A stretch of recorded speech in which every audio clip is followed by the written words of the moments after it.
Assalomu alaykum azizlarim. Kanalimizda yangi bo'lsangiz obuna bo'lishni unutmang. Uning nigohlari shunchalik ma'yus ediki, go'yo dunyoning barcha tashvishlari uning yelkasida.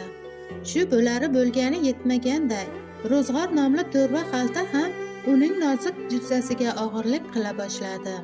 Rossiya uni bu yerlarga taqdir shamoli uchirib keldi. Tongdan tungacha idish tovoq yuvar. Oppoq qavarib ketgan qo'llari tunlari bilan zirqirab og'rir edi. Munisaning bu yerlarga kelganiga hech qancha bo'lmasa ham ish topishning yo'lini qilib omadi yurishdi. Ayol degan buyuk nomni unutib, erkaklarcha shijoat bilan ishga tushdi. Mehnatning aybi yo'q opa, dedi yondagi samarqandlik yosh ayol Saodat. Ha singlim, muhimi ishimiz bor, issiq joy. Ishimiz yaxshi. Oylikni ham vaqtida olyapmiz. 6 yildan beri Rossiyadaman opajon. Uy qildim. Hamma kamim bitdi. Ammo yana 1-2 uy jihozlarini olishim kerak. Ey singlim, yolg'izlikning yuki og'ir ekan. Erim xiyonat ko'chasidan ketmaganida bu kunlar qayerda edi? Xo'rsindi Munisa. Xafa bo'lmang opajon. Hali yaxshi kunlar oldinda. Tashqariga 1-2 narsalar to'kilibdi. Men supurib kelay deb ayol ko'cha eshigi tomon ketdi. Sig'irin sovuq ko'chada qor gupillab yog'moqda edi. Munisa qo'llarini kuf-kuflab ko'cha eshigi oldini supurib keldi. Ichkariga kirar-kirmas telegram raqamga xabar keldi. Salom xonim, yaxshimisiz? Ha, rahmat. Men Faridman, Samarqandlik. Mendan nima istaysiz? Shunchaki tanishmoqchi edim. Mening vaqtim yo'q. O'zingizcha noz qilyapsizmi?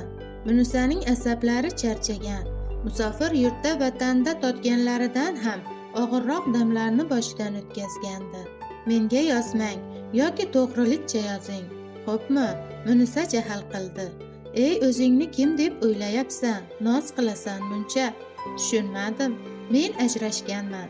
Senga uylanmoqchiman. Tushunding? Nima? Men buyummanmi? Duch kelgan o'zidan o'zi olib ketadigan. Yo'q, albatta. Axir uchrashib turamiz. Keyin to'y qilamiz. Toshingizni tering. Yoshim 50 ga yetib qoldi. Men bu yerga erga tegish uchun kelmadim. Azbaroy tutoqib ketgandan telefoni o'chib, xaltaning cho'ntagiga soldi.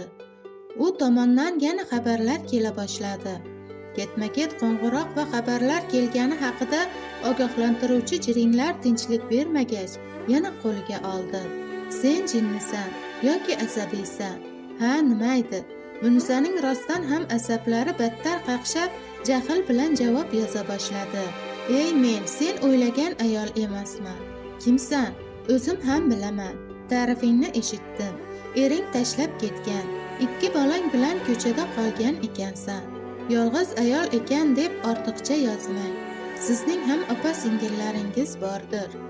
Ey ahmoq, mening singillarim uyda ayol bo'lib o'tiribdi. Senga o'xshab bozorchi ayollardek ko'chada shang'illab yurgani yo'q. Munisaning yuziga kimdir tarsaki tushirgandek bo'ldi.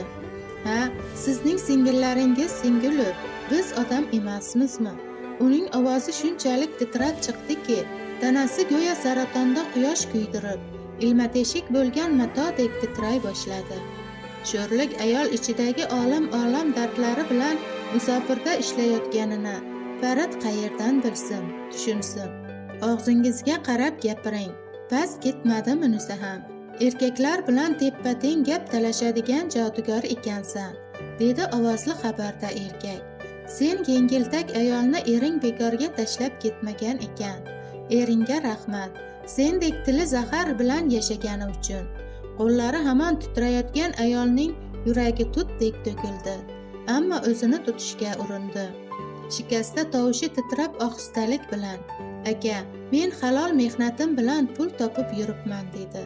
Ko'rinib turibdi, shaytonning urg'ochisisan. Ha, mayli. Barcha ayb mendami? Musofirlikda yursam, eri tashlab ketgan bechora mehnatkash ayol desa, senga uylanmoqchi bo'libman men ahmoq. Turmushga chiqish niyatim yo'q. Ayolning sabri tugay boshladi. Ha, sen ko'cha ayolisan. Ko'chadan beri kelmaysan. Rossiyada ishlab, Xudo biladi nima ishlar qilib yuribsan. Xudoga soldim sizni. Musofirda yurgan ayol siz o'ylagandek emas. Telegramda bo'lgan janjal sal tingandek bo'ldi. Munisaning yuragi og'ridi. Erining xiyonati bir zarba. Hayotida uchragan turli toifali erkaklarning qilgan qo'pol muomalari dilini og'ritardi. Musofirlikning nonni yeyish naqadar og'ir ekanini uyda o'tirgan erkaklar qayerdan bilsin. Rangi oqargan ko'yi ishxonasidan chiqdi. Kun bo'yi o'zi tanimagan insondan eshitgan haqoratli dil oynasini chilparchin qildi. Yo'l chetida o'tirgan o'rindiqqa o'tirdi-yu, unsiz yig'ladi. Xudoyim, o'zingga soldim, o'zing jazosini ber, deya ko'z yoshlarini artdi. Tongda Farid darvozasi qattiq taqillashidan uyg'onib ketdi. Samarqandda izg'irin sovuq. O'rnidan shoshib turib choponini egniga chala chulpa ilib darvozaga shoshib ketib bordi. Qo'llari sovuqdan qaltirab, singlisi ko'zida yosh bilan ostonada turardi. Betidagi ko'karishlardan bildiki, singlisini eri urgan edi. "Xo'p, senimi?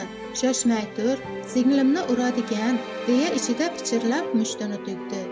"Aka, erim uydan haydadi. Sababini bilolmay qoldim. O'zidan o'zi kaltaklamas axir. Men ko'nglidagidek ayol emas ekanman. Yurishim qo'pol, xuddi bozorchi ayollardek so'zlar emishman." "Bozorchi? Ha, bozorchi ayollardek shallaqisan", dedi. "Ortiq men bilan yashamas emish. Mendan ko'ra bir qishloqi ayol ham ming karra tuzuk emish." Farid boshini changallab qoldi. Singlisi esa hamon ostonada dod solib turardi. Farid esa uni yupatishga o'zida kuch topa olmasdi. "Azizlarim, ota-bobolarimizda bir gap bor. Qilmish qidirmish. Kimga nima yomonlik qilsang 40 kunda qaytadi, deb bejiz aytilmagan ekan.